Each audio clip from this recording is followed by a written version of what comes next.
ഞാൻ സുധിയുടെ അർച്ചനയോ? സുധിയുടെ ഫോണിൽ വരുന്ന അർച്ചനയുടെ കോൾ ശബരി എടുക്കുന്നു. ഞാൻ പ്രഗ്നന്റാ. അർച്ചന സുധിയിൽ നിന്ന് ഗർഭിണിയാണെന്നറിയുന്ന ശബരി നാളെ സുധിയെയും കൂട്ടി റോസ് മലയിലെത്താമെന്ന് പറയുന്നു. അർച്ചന വീണ്ടും വിളിക്കാതിരിക്കാൻ സുധിയുടെ സിം കാർഡ് നശിപ്പിക്കുന്ന ശബരി. എന്റെ മുന്നിലെ കടമ്പ അവളും ആ കുഞ്ഞും. അർച്ചന ഗർഭിണിയാണെന്നറിഞ്ഞ വിശ്വനാഥൻ ഈ വിവരം ജയന്തി അറിയരുതെന്ന് ആവശ്യപ്പെടുന്നു. രാത്രി മഴ തുടരും. ഈ വെല്ലുവിളി എനിക്ക് നേരിട്ടേ തീരും.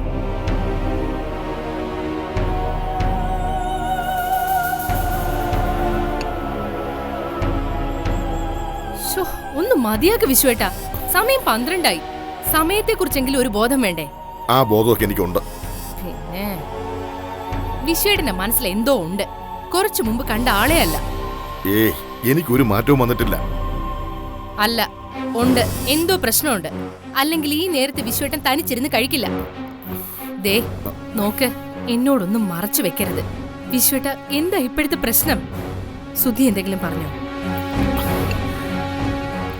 ഒന്നുമില്ല ജയന്തി, അവൻ ഉറങ്ങാൻ പോയില്ലേ?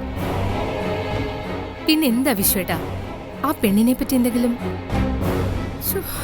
എനിക്ക് പേടിയായിട്ട് അവള് ചാടിപ്പോയെന്നോ മറ്റോ കേട്ടോ? അങ്ങനെ ഒന്നും സംഭവിച്ചിട്ടില്ല. രാജപ്പൻ വീട്ടിൽ തന്നെ ഉണ്ടല്ലോ. പിന്നെ എന്താ വിശ്വേട്ടനൊരു മനംമാറ്റം? നീ വെറുതെ ഓരോന്ന് ചിന്തിച്ചു കൂട്ടിയ ഞാൻ എന്ത് മറുപടി പറയാനാ? സുധിയുടെയും നിരഞ്ജനയുടെയും വിവാഹം നിശ്ചയിച്ച മുഹൂർത്തത്തിൽ നാളെ നടക്കും. അതിനൊരു മാറ്റം ഉണ്ടായാലല്ലേ നീ ടെൻഷൻ ആവേണ്ടതുള്ളൂ. എനിക്ക് ടെൻഷനുണ്ട്. അതാ പെണ്ണിനെ ഓർത്ത. സുധിയുടെ വിവാഹം കഴിഞ്ഞതുകൊണ്ട് മാത്രം നമ്മൾ ജയിക്കില്ല. അവളുടെ കാര്യത്തിൽ ഒരു തീരുമാനം ഉണ്ടാവണം. അല്ല, ബുധനാഴ്ച അത് നടക്കില്ലേ? നടക്കും. അങ്ങനെ തന്നെ നമുക്ക് പ്രതീക്ഷിക്കാം. പക്ഷെ ഇനിയും 4 ദിവസം കൂടിയുണ്ട്. ആ 4 ദിവസം നമുക്ക് വിലപ്പെട്ടതാ.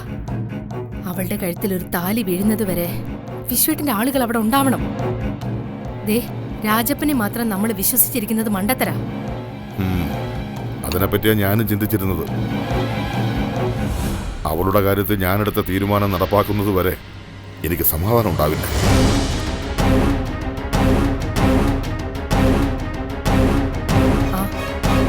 കിടക്കുന്നില്ലേ? നീ ഉറങ്ങിക്കും. എനിക്ക് ചിലത് ആലോചിക്കാനും തീരുമാനിക്കാനും ഒക്കെ ഉണ്ട്.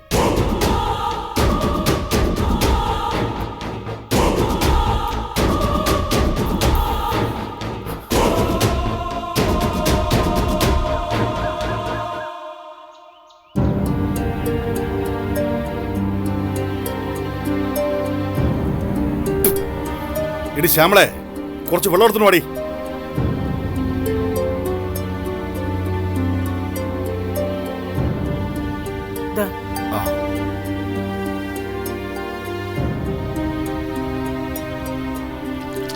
പ്രമീള ചേച്ചിയുടെ വീട്ടിൽ അച്ഛൻ കല്യാണം വിളിച്ചോ? നീ എന്താടി പ്രമീളയുടെ കാര്യം മാത്രം അന്വേഷിക്കുന്നത്? ഈ നാട്ടിൽ വേറെ വീടുകളില്ലേ? ഞാൻ ചോദിച്ചതിന് കാരണം അമ്മയ്ക്ക് മനസ്സിലായില്ലേ? ഞാനവിടെ തയ്യൽ പിടിപ്പിക്കാൻ പോകുന്നോണ്ട് ചോദിച്ചതാ. കേട്ടോ അച്ഛാ, ഞാനവിടെ പോകുന്നതുകൊണ്ടേ അസൂയ മൂത്ത ചിലരൊക്കെ അമ്മയുടെ കാതിലെന്തോ കുശൂഷിച്ചിട്ടുണ്ട്. അവിടെ ഒരു ചെക്കനുണ്ടെന്ന്. അതിനെനിക്കെന്താ? എന്റെ മക്കളെ നോക്കി കണ്ണും കൈയും കാണിക്കാൻ ഇവിടെ ഒരുത്തനും ജനിച്ചിട്ടില്ല.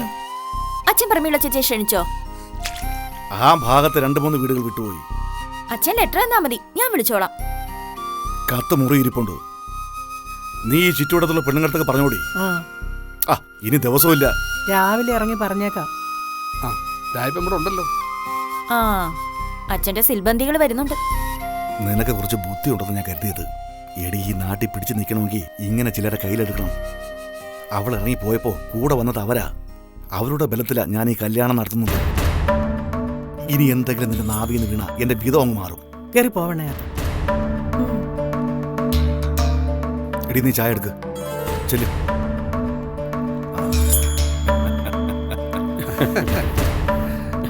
നിങ്ങളെ കാണാൻ വേണ്ടി ഞാൻ അങ്ങോട്ട് വരാനിരിക്കായിരുന്നു. വാ, അകത്തോടിരിക്കുക. അതിന്റെ കാര്യമൊന്നുമില്ല. പിന്നെ ഇന്നലെ ആ പെണ്ണ് ഇറങ്ങി വന്ന് പറഞ്ഞത് നിങ്ങൾ കാര്യമാക്കരുത്. രാവിലെ കണക്കിന് കൊടുത്തിട്ടുണ്ട്. ഞങ്ങൾ അതൊക്കെ അപ്പൊ തന്നെ വിട്ടുകളഞ്ഞില്ലേ? രായപ്പം വീട്ടിലോട്ട് വിളിച്ചപ്പം വേണ്ടാന്ന് ഞാൻ ആദ്യമേ പറഞ്ഞത്. പെണ്ണുങ്ങൾക്ക് ഇഷ്ടപ്പെടാത്ത ഒന്നും ആണുങ്ങൾ ചെയ്യുന്നത് അവർക്ക് ഇഷ്ടപ്പെടത്തില്ല. ഉടനെ ചാടി വീഴും. അതിരിക്കട്ടെ, അർച്ചന ഇപ്പൊ എങ്ങനെ? ആ ആഭരണവും ഡ്രസ്സും കണ്ടതോടെ എതിർപ്പൊക്കെ പോയില്ലേ? ആശ്വാസം. കല്യാണത്തെ അനുകൂലിച്ച് ശ്യാമളയോട് മിണ്ടാനും തുടങ്ങി. അതത്രേ ഉള്ളു. പിന്നെ ഹാരത്തിന് ഇന്ന് അഡ്വാൻസ് കൊടുക്കണം. ആ പന്തലുകാരനെയും കാണണം. ക്ഷേത്ര പരിസരം വെട്ടിത്തെളിച്ച് വൃത്തിയാക്കുകയും വേണം. ഇന്നും നാളെയും കഴിഞ്ഞാൽ പിന്നെ ഒന്നിനും സമയം ഉണ്ടാവില്ല. നിങ്ങൾ ചായ കുടിക്കുക, ഞാൻ ഡ്രസ്സ് മാറിയിട്ട് വരാം. ഓ ഇന്ന് എല്ലാത്തിനും ഞാൻ കൂടെ ഉണ്ട്. എന്താ ഓ പോലെ? ശരി ശരി.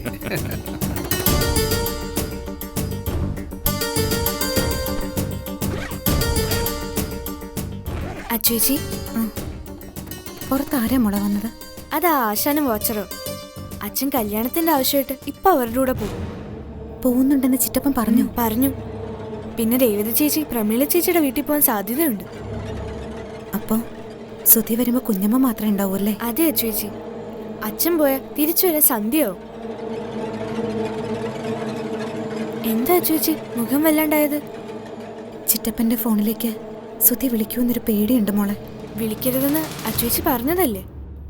ഈ സ്ഥലം കണ്ടുപിടിക്കാൻ സുധിക്ക് അത്ര പെട്ടെന്ന് കഴിഞ്ഞില്ലെങ്കിലും വഴി ചോദിച്ചറിയാൻ വേണ്ടി വിളിച്ചാലും എല്ലാം തീർന്നില്ലേ? സുധി സാറ് അങ്ങനൊരു മണ്ടത്തരം കാണിക്കില്ല. ആര്യങ്കാവിൽ വന്ന് റോസ്മല അന്വേഷിച്ച ഇവിടെ എത്തില്ലേ? ഇവിടെ ആരോട് ചോദിച്ചാലും നമ്മുടെ വീടും കാണിച്ചു കൊടുക്കും. അച്ഛനെ അറിയാത്ത ആരാ ഇപ്പൊ ഇവിടെ ഉള്ളത്? എന്താടി അച്ഛനെ പറ്റി പറയുന്നേ?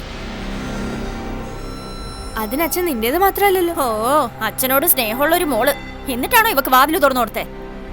ചിറ്റപ്പനെ കുറിച്ച് കുറ്റമൊന്നും ഞാൻ പറഞ്ഞിട്ടില്ല രേവതി. ഇനി നിനക്ക് എന്റെ അച്ഛനെ പറ്റി ഒന്നും പറയാൻ പറ്റില്ലടി. അച്ഛനെ ആരുമല്ലാത്ത നിനക്ക് വേണ്ടിയാ അച്ഛൻ ഇതൊക്കെ ചെയ്യുന്നത്. ഞാൻ ഇവിടുന്ന് പോകുന്നവളല്ലേ, ഒരു നല്ല വാക്ക് പറഞ്ഞില്ലെങ്കിലും വേണ്ട. ഇനിയെങ്കിലും കുത്തി നോവിക്കാതിരുന്നാൽ മാത്രം മതി. നീ ഇവിടുന്ന് പോകുന്നത് വരെ ഞാൻ പറയും. നീ എന്തിനിപ്പൊ ഇങ്ങോട്ട് വന്നത്? എന്താടി എനിക്ക് ഇങ്ങോട്ട് വന്നൂടെ? പിന്നെ ആ സുഗന്ധി ചേച്ചി രത്നമ്മ ചേച്ചി വന്നിട്ടുണ്ട്. അവർക്ക് ആഭരണവും കല്യാണ സാരി കാണണോന്ന്. ഇവറ്റകൾക്കൊന്നും വേറെ ഒരു പണിയുമില്ലേ? വെറുതെ മനുഷ്യനെ മെനക്കെടുത്താൻ. ആ അതൊക്കെ എടുത്തോണ്ട് വാ.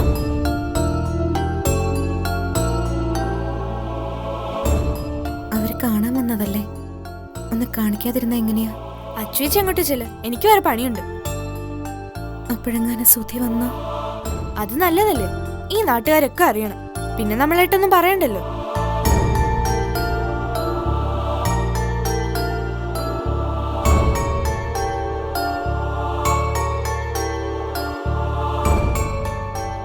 ഞാനിന്ന് അങ്ങോട്ട് വരാനിരിക്കുകയായിരുന്നു. ഇന്നല്ലേ എല്ലാരും വീട്ടിൽ കാണും. ഞായറാഴ്ച ഞങ്ങൾ വീട്ടിലുണ്ടാവും. മുമ്പൊക്കെ നേരം പോവാനായിരുന്നു പാട്. ഇപ്പൊ തൊഴിലുറപ്പ് തുടങ്ങിയ പിന്നെ നേരം ഇല്ലാതായി. ആ എവിടെ കാണട്ടെ? നിങ്ങളിതൊക്കെ കാണും, ഞാൻ ചായ എടുത്തോണ്ട് വരാം.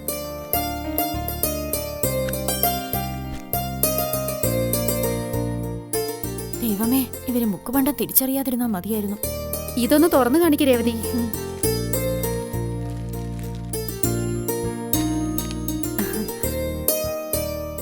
നല്ല സാരിയാ. അർച്ചനയ്ക്ക് നന്നായി ചേരും കേട്ടോ. രേവതിയാണോ സാരി സെലക്ട് ചെയ്തത്? അച്ഛൻ വാങ്ങിയതാ. രായപ്പൻ ചേട്ടനെ കാണുന്ന പോലൊന്നും അല്ലല്ലോ. എന്തു വിലയായി? സാരിക്ക് 10,000 രൂപ അടുപ്പിച്ചായെന്നാ പറഞ്ഞത്. ഓ, അതിനുള്ളതൊന്നും ഇല്ല. രത്നമ്മ ചേച്ചിക്ക് എല്ലാ സാരിയുടെയും വില അറിയാമോ? എന്നാലും ഒരു മതിപ്പ് വിലയില്ലേ? അച്ഛൻ ഇപ്പൊ ഞങ്ങളോട് കള്ളം പറയേണ്ട കാര്യം എന്താ? അർച്ചനെ, നീ ആ ബില്ല് എടുത്തോണ്ട് വാ. അയ്യോ, അതൊന്നും വേണ്ട. അറിയാതെ ഞാനങ്ങ് പറഞ്ഞു പോയതാ. അത് പറ്റില്ല. നാളെ ജോലിക്കിടെ രത്നമ്മ ചേച്ചി പറയില്ലേ 1000 രൂപയുടെ സാരിക്ക് ഞങ്ങൾ 10,000 പറഞ്ഞെന്ന്? നീ ഒന്ന് ക്ഷമിക്ക് രേവതി. ഇതിന് 10,000 രൂപ ആകുമായിരിക്കും. പക്ഷെ ഞാൻ ഇതുപോലത്തെ കണ്ടിട്ടില്ല. എന്നാ അഭിപ്രായം പറയരുത്. അതൊക്കെ പോട്ടെ, നീ ആ ആഭരണം ഒന്ന് എടുത്ത് കാണിച്ചേ.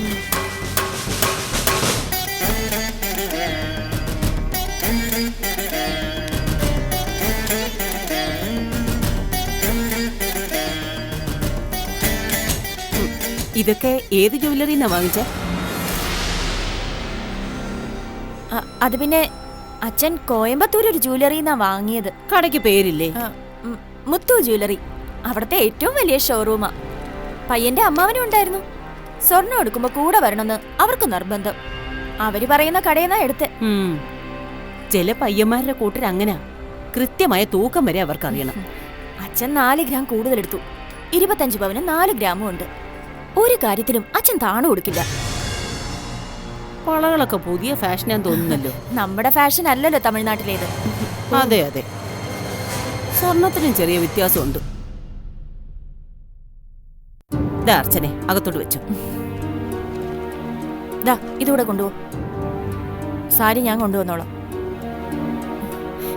എന്റെ കല്യാണത്തിന് സ്വർണ്ണം നാട്ടിൽ നിന്നേ എടുക്കും. രേവതിയുടെ കല്യാണം ഉടനെ ഉണ്ടോ? ഇതിന്റെ കടമൊന്ന് വീട്ടണ്ടേ?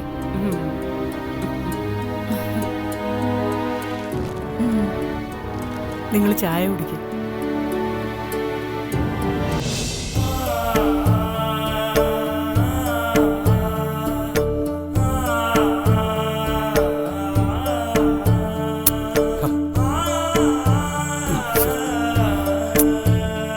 മതി, നീ ഇതൊന്നും മതിയാക്ക്. ഇതൊക്കെ ചെയ്യാൻ എനിക്കറിയാം. അളിയ, ഇതൊക്കെ എന്റെ കടമയാ. നാളെ നീ വന്നെന്നെ ഒരുക്കി തരൂ. അതിനല്ലേ ഒരാളെ കൊണ്ടുവരുന്നത്. നാളെ മുതൽ അവള് ചെയ്തു. അപ്പോ നിന്റെ കല്യാണത്തിന് നിന്നെ ഒരുക്കാൻ ഞാനും വരണ്ടേ? ആ, അതിനെന്താ സംശയം? ഞാൻ നിന്നെ ഒരുക്കിയത് തന്നെ.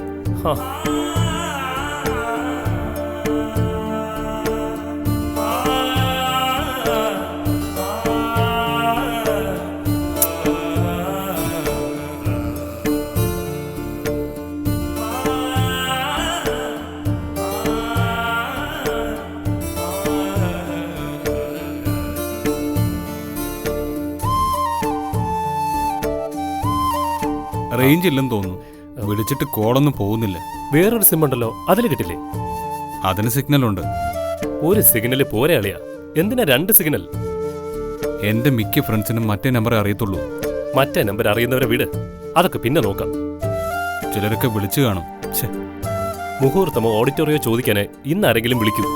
അല്ലെങ്കിൽ വരാൻ പറ്റില്ലെന്ന് പറഞ്ഞ് വിഷയും. അതിനപ്പുറമൊന്നും ഇന്നത്തെ ദിവസം സംഭവിക്കാൻ പോകുന്നില്ല. നിനക്ക് ആവശ്യമുണ്ടെങ്കിൽ വിളിക്കാൻ ഒരു നമ്പറില്ലേ? പിന്നെന്തിനാ ടെൻഷൻ ആവുന്നേ? ഇങ്ങ തന്നെ, ഞാൻ നോക്കട്ടെ. ഇതുണ്ടോ? ഇറങ്ങാൻ നേരമായി, ഇതുവരെ റെഡിയായില്ലേ? എപ്പോഴേ റെഡിയായി. എങ്കി വാ, എല്ലാരും ഇറങ്ങി നിൽക്കുന്നു. വന്നേ. നീ ചെല്ലേ, പോ.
നിരഞ്ജന, മോളെവിടെ? അവള് ഫൈസിയുടെ കൂടെയുണ്ട്. സ്വീകരണമൊക്കെ കഴിഞ്ഞു. അമ്മ എവിടെ ശോഭിച്ചു? അമ്മ പയ്യന്റെ വീട്ടുകാരായിട്ട് സംസാരിച്ചോണ്ട് ഇങ്ങോട്ട് വരാൻ പറയൂ. ശരി, ഞാൻ ചെന്ന് പറയാം. എന്താടി? കുറച്ച് ഓർണമെന്റ്സ് മാറ്റണം. എല്ലാം കൂടെ ആയപ്പം ആകെ ഒരു വീർപ്പുണ്ട്. ഇത് 19 പവനേ ആയുള്ളൂ. ബാക്കി ഇരിക്കുവാ. കല്യാണം അല്ലേ, കാണുമ്പോ ഒരു അലങ്കാരമൊക്കെ വേണ്ടേ? ഇത് മതി. കുറച്ചു നേരത്തേക്ക് വീർപ്പ് മുട്ടൽ സഹിച്ചേ പറ്റൂ.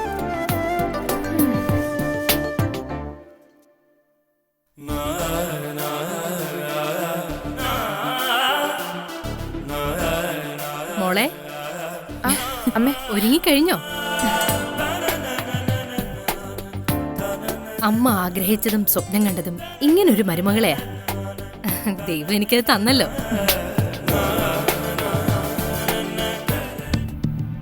ഇതുവരെ കാര്യങ്ങൾ നമ്മുടെ കൺട്രോളില. സുധിയുടെ ഫോൺ ശബരി വാങ്ങി വെച്ചിട്ട് അവൻ കൂടെയുണ്ട്. ഇന്ന് തന്നെ രാജപ്പനെ വിളിച്ചു വരുത്തണം. അതിനൊന്നും സമയമില്ലളിയ. വിവാഹം കഴിഞ്ഞിട്ട് പിന്നെ ചടങ്ങുകളില്ലേ?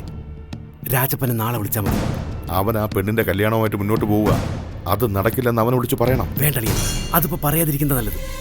രാജപ്പൻ കാരണം ചോദിക്കും. അളിയൻ എന്ത് മറുപടി പറയും? പെണ്ണ് ഗർഭിണിയാണെന്നോ? ഫോണിലൂടെ ഇത്തരം കാര്യങ്ങൾ സംസാരിക്കാൻ പാടില്ലളിയ.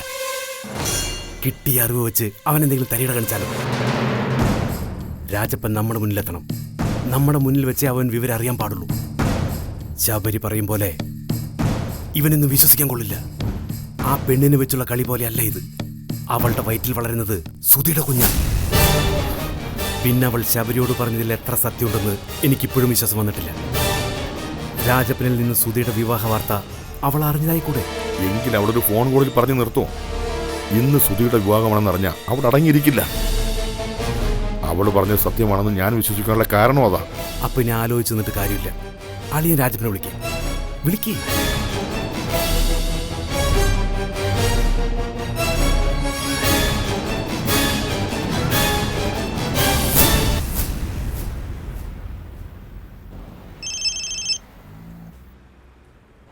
ഓ, എസ് പി സാറാ. എന്താ സാറേ? രാജപ്പൻ ഇപ്പൊ എവിടെയുണ്ട്? ഞാൻ വീട്ടിൽ തന്നെ ഉണ്ട് സാറേ. നാളെ രാവിലെ നീ എന്നെ ഒന്നൊന്ന് കാണണം. വരാം സാറേ. നമ്മൾ ആദ്യം കണ്ട ഗസ്റ്റ് ഹൗസ് അറിയാമല്ലോ? അറിയാം സാറേ. രാജപ്പൻ അവിടെയാ വരേണ്ടത്. നിനക്ക് ഗുണമുള്ള കാര്യമാണ്. ഞാൻ എത്തിക്കോളാം സാറേ.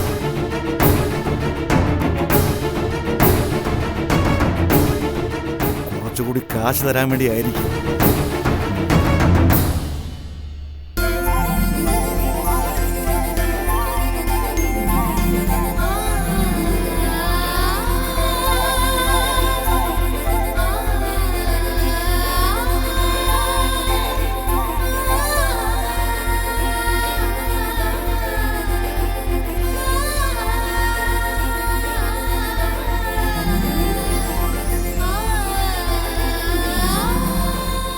മോളെ,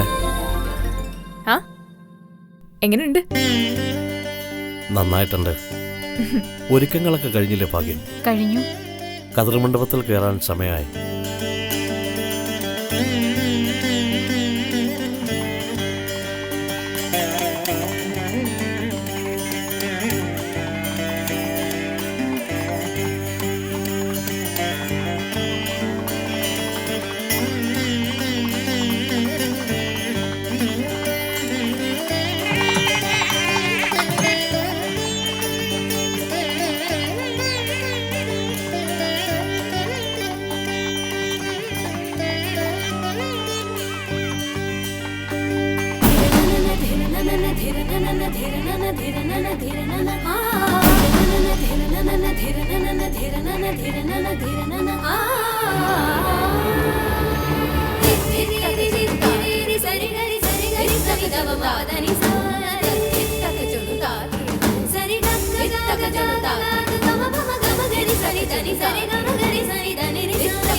ആരുടെ വരവും പ്രതീക്ഷിച്ചാടി നീ ഇവിടെ വഴിക്കണ്ണുമായി നിൽക്കുന്നേ?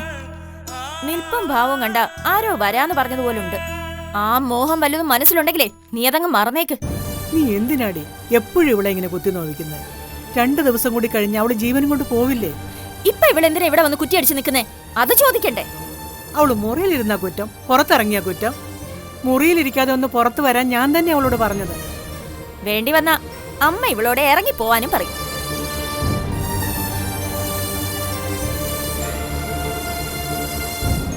നീ അവളോട് കുറച്ച് ദയ കാണിക്കേ. കല്യാണം കഴിഞ്ഞ് അവൾ ഈ വീട്ടിൽ നിന്ന് പോകും. പിന്നെ നിങ്ങൾക്ക് ആർക്കും അവളൊരു ശല്യമായി വരില്ല. വീടും പറമ്പും പണയത്തിലാ. നിന്റെ കല്യാണം നടത്തണ്ടേ?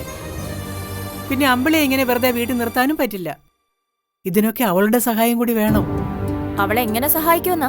അവൾക്കല്ല, രാഘവന് ചെയ്യാൻ കഴിയില്ലേ? അവനെ കൊണ്ടത് ചെയ്യിക്കാൻ അർച്ചന വിചാരിക്കണ്ടേ? നീ എന്താ ചിരിക്കുന്നു? അമ്മയുടെ ഓരോ സ്വപ്നങ്ങൾ കണ്ട് ചിരിച്ചു പോയതാ. എന്നാ നിന്റെ അച്ഛന്റെ മനസ്സിലതുണ്ട്. അങ്ങനെ ഒരു ഉന്നം കണ്ടിട്ട് ഈ കല്യാണത്തിന് ഉത്സാഹം കാണിക്കുന്നത്. അമ്മയുടെ വിശ്വാസം അമ്മയെ രക്ഷിക്കട്ടെ. പിന്നെ എന്റെ കല്യാണത്തിന് വേണ്ടി അവളുടെ ഒരു ഔദാര്യവും എനിക്ക് വേണ്ട. എന്നെ മാനുവായി കെട്ടിച്ചുവിടാൻ എന്റെ അച്ഛൻ അറിയാം. ആരുടെ മുന്നിലും അച്ഛൻ കൈ നീട്ടാനും പോകുന്നില്ല. ഇതെന്തൊരു ജന്മമാണ് ഈശ്വര. നീ എങ്ങനെയാണ് എന്റെ വയറ്റിൽ എന്ന് പറഞ്ഞത്? അത് ഞാനല്ല പറയേണ്ടത്. അമ്മ എന്റെ ഫോൺ തിരിച്ചു തരുന്നുണ്ടോ? കല്യാണം കഴിയുന്നത് വരെ നീ അത് കാണില്ല. നിനക്കെന്താടി ഫോൺ കിട്ടാൻ ഇത്ര ആവശ്യം? ഈ മല വന്ന് കിടന്ന് നീ ആരെ വിളിക്കാനാ?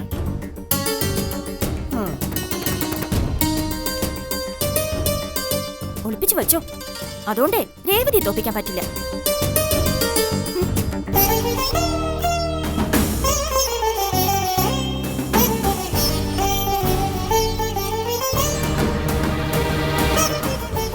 എനിക്കൊരു സമാധാനവും ഇല്ല മോളെ.